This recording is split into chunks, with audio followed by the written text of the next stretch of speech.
I want to bring you more on today's official end of the Iraq War. As we mentioned earlier, more than 1 million U.S. troops served in Iraq. Nearly 4,500 were killed, 32,000 wounded.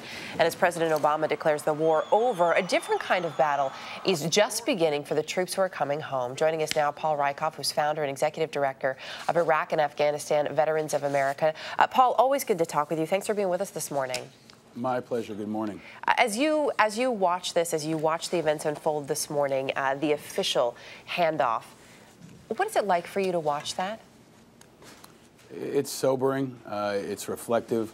I think it's very emotional for those of us who've served and our families. I think we think a lot about the folks we've lost. You know, in my unit, it was Christmas Eve 2003 when we lost Sergeant Major Eric Cook to an IED attack. So we're reflective. We're thinking deeply about the time we served, and we're also just, you know, happy to have our friends coming home. Our families are extremely happy to be spending the holidays with so many folks who've served so much. So it's a really historic time, but a time for a lot of introspective conversations and a lot of deep talk. Some of those conversations, some of that deep talk involves everybody coming home. A wonderful time for it to happen at the holidays, of course. Yet, vets are facing many challenges, as are their families when they get home. What do you think the biggest hurdle is for American servicemen and women as they come home and they try to get back to quote-unquote normal? Well, right now, the biggest challenge that our members face is unemployment. We see about a 20% unemployment rate for our members nationally. In some states like Michigan, it's over 30%. So I think what's important for folks to realize is that, yes, the war is over, but the battles continue. Our veterans are coming home from serving multiple tours, and they're coming home to the toughest economy in decades. So our message for folks around the holidays is we really need you to step up and support our veterans. Don't turn the page on Iraq just because they've pulled out. And remember that a great thing you can do is hire a vet. They're dynamic, they're strong, they're incredible leaders, and they can help here at home just like they've helped overseas. And there are programs that the government has launched to help push for that, to help push for hiring more vets. We should point out, too, though, that for some of these folks, they're coming home, but there is still plenty of activity happening in Afghanistan, and they could be sent over there.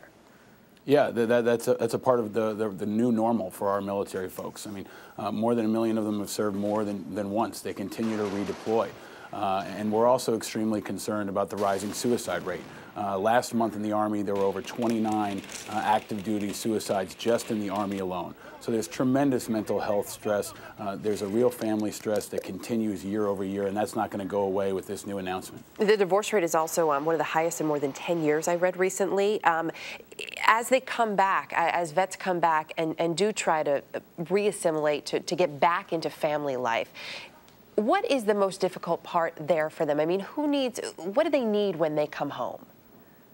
Well, I think they need a whole community of support. They need a job. They need mental health support. They need family counseling sometimes. And they just need the entire community to really rally around them. We're really concerned as a veterans group that America's just going to move on. They're going to close the page and forget about us. And what we need all Americans to do right now is double down their efforts. Don't let us repeat the mistakes of Vietnam. Support your community-based nonprofits that are helping. Step up and support veterans groups. Volunteer in your community. No matter how you feel about the war, we can all rally around these folks coming home, and that'll set us all up for success. And that's been a really important message, I would say, even since the start of the Iraq War, no matter how you felt about it, how important it was to support the troops both here and at home, which has been a nice change. Talk to me about one of the positives that you've seen in terms of how people are helping veterans when they do come home.